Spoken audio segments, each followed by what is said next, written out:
નમસ્કાર. આજના આ ખાસ વિશ્લેષણમાં તમારું સ્વાગત છે. આજે આપણે સીધી જ વાત કરીશું ગુજરાતના એક એવા ઐતિહાસિક શહેરની જેને ખરા અર્થમાં ગુજરાતની શાન કહેવામાં આવે છે. જી હા, આપણે વાત કરી રહ્યા છીએ પાટણની. જુઓ, પાટણ એ નકશા પરનું કોઈ સામાન્ય ટપટું કે માત્ર ભૂગોળનો હિસ્સો નથી. આ તો આપણી પ્રાચીન સંસ્કૃતિ, વીર રાજાઓનું શૌર્ય અને ગજબના વિજ્ઞાનનું એક જીવતું જાગતું પ્રતીક છે. તો ચાલો ફટાફટ શરૂ કરીએ પાટણની આ રોમાંચક સફર. પણ આગળ વધીએ એ પહેલાં મારા મનમાં એક બહુ મસ્ત સવાલ થાય છે. કોઈ પણ શહેરને ખરેખર અમર શું બનાવે છે? વિચારો. મોટી મોટી ઇમારતો કે મહેલો? ના, એ તો સમય જતાં ધૂળમાં ભળી જાય છે. કોઈ પણ શહેરની સાચી ઓળખ તો છે એનો ક્યારે ન મળતો જુસ્સો, લોકોની ભાવના અને એનો અતૂટ વારસો.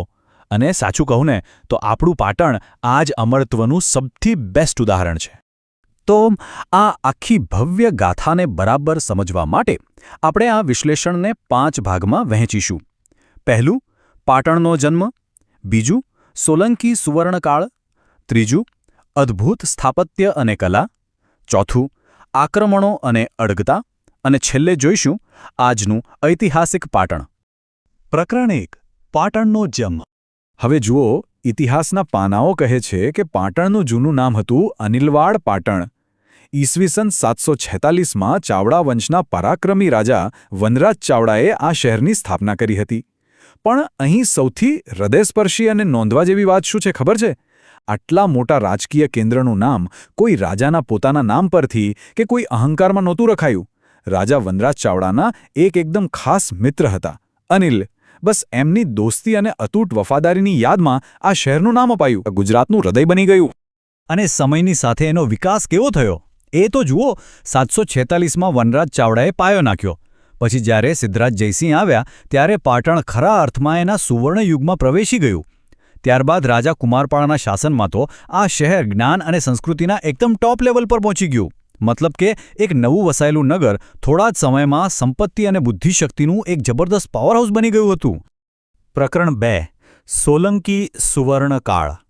હવે આ સમયગાળાની સૌથી રસપ્રદ બાબત જો કોઈ હોય તો એ છે આ 2 મહાન સોલંકી રાજાઓનું ગજબનું વિઝન. સિદ્ધરાજ જયસિંહે ભૌતિક વિકાસ પર ફોકસ કર્યું. તેમણે નગરમાં વિશાળ તળાવો, ભવ્ય મંદિરો અને મજબૂત કિલ્લાઓ બનાવ્યા અને પાટણને ગ્લોબલ ટ્રેડનું સેન્ટર બનાવી દીધું. સામે પક્ષે રાજા કુમારપાળે લોકોના આધ્યાત્મિક અને બૌદ્ધિક વિકાસ પર ધ્યાન આપ્યું. જૈન આચાર્ય હેમચંદ્રાચાર્યના સપોર્ટથી એમણે ગુજરાતી સાહિત્યને એક નવી જ વૈશ્વિક ઓળખ આપી દીધી. એટલે કે ઇન્ફ્રાસ્ટ્રક્ચર અને ઇન્ટેલેક્ટ બંનેનું એકદમ પરફેક્ટ બેલેન્સ. અને હા, એવું બિલકુલ ના વિચારતા કે પાટણ માત્ર પોલિટિક્સનો જ ગઢ હતો. વિજ્ઞાન અને શિક્ષણમાં પણ એનો મોટો ડંકો વાગતો. ખગોળશાસ્ત્ર, ગણિત, આયુર્વેદ આ બધામાં પાટણ એક બહુ જ મોટું રિસર્ચ હબ હતું. દેશ અને દુનિયાના મહાન વિદ્વાનો અહીં ભણવા આવતા અને એમની ગ્રંથ લાઇબ્રેરી એટલે કે મેન્યુસ્ક્રિપ્ટ લાઇબ્રેરી, ભાઈ એ સમયની દુનિયાની સૌથી મોટી અને બેસ્ટ લાઇબ્રેરીઓમાંની એક ગણાતી હતી. પ્રકરણ 3. અદ્ભુત સ્થાપત્ય અને કલા. સ્થાપત્યની વાત કાઢી જ છે તો સહસ્રલિંગ તળાવની વાત તો કરવી જ પડે. સિદ્ધરાજ જયસિંહે બનાવેલો આ કોઈ નાનો સૂનો પ્રોજેક્ટ નહોતો. આ પ્રાચીન અર્બન પ્લાનિંગનું એક એન્જિનિયરિંગ માસ્ટરપીસ હતું. આ જળાશય એટલું બધું વિશાળ હતું કે એના કિનારે હજારો શિવલિંગ સ્થાપિત કરવામાં આવ્યા હતા. જરા સ્કેલની કલ્પના કરો. આ બતાવે છે કે તે સમયના એન્જિનિયરો કેટલા એડવાન્સ્ડ હતા કે જેઓ આટલા મોટા લેવલ પર પાણીનો મેનેજમેન્ટ કરી શકતા હતા.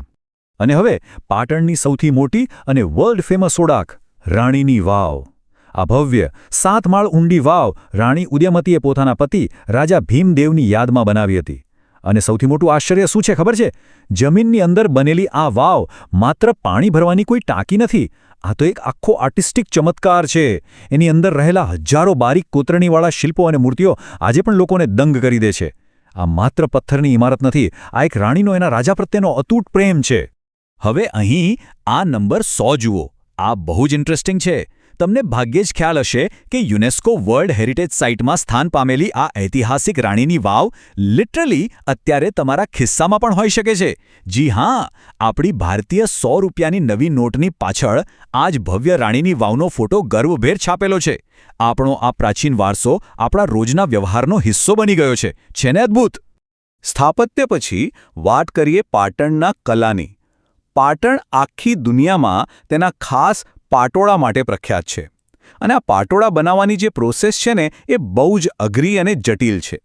કાચા રેશમમાંથી એક સાડી તૈયાર કરવામાં, એના ડિઝાઇનિંગ અને વણાટકામમાં મહિનાઓ અને ક્યારેક તો વર્ષો નીકળી જાય છે. આમાં એટલી બધી ધીરજ અને ડેડિકેશન લાગે છે કે પ્રાચીન સમયમાં ફક્ત રાજાઓ અને મહારાણીઓ જ આ પહેરી શકતા.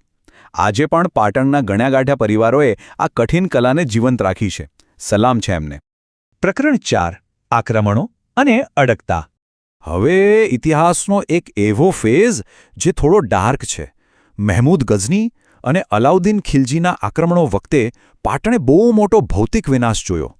નોંધાયા મુજબ ભારે લૂંટફાટ થઈ અને મંદિરોને વ્યાપક નુકસાન પહોંચાડવામાં આવ્યું. આ એક કડવું સત્ય છે, પણ અહીં નોંધવા જેવો અને ગર્વ લેવા જેવો પોઈન્ટ શું છે? ભલે હુમલાખોરોએ ઇમારતો તોડી પાડી, પથ્થરો વિખેરી નાખ્યા, પણ પાટણનો એ અંદરનો જુસ્સો, એનું જ્ઞાન અને એની પરંપરા ક્યારેય નાશ ન પામ્યા. પાટણ વારંવાર પડ્યું, પણ દર વખતે એ પોતાની જ રાખમાંથી એક નવી ઊર્જા સાથે બેઠું થયું.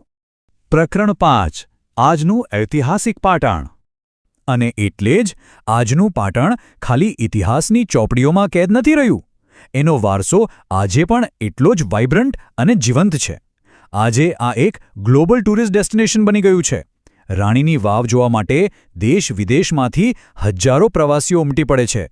એનું કલ્ચર, એના મેળાઓ, એના લોકગીતો આ બધું આજે પણ ધબકે છે.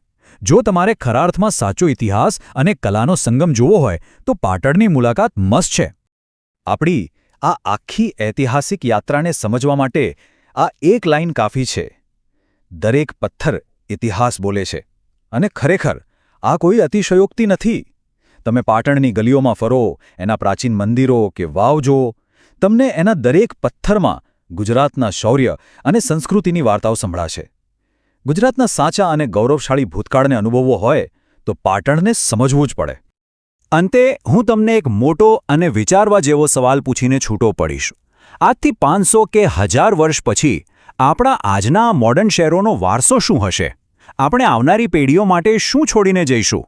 પાટણ આપણને શીખવે છે કે કોઈપણ શહેર ખાલી કોન્ક્રીટની ઇમારતોથી મહાન નથી બનતું, પણ એ કલા, સંસ્કૃતિ અને ક્યારેય હાર ન માનવાના સ્પિરિટથી અમર બને છે. જરા વિચારજો આના પર. આજના આ ખાસ વિશ્લેષણમાં મારી સાથે જોડાવા બદલ ખૂબ ખૂબ આભાર. ઇતિહાસને જાણતા રહીએ અને આપણા વારસાને જીવંત રાખીએ.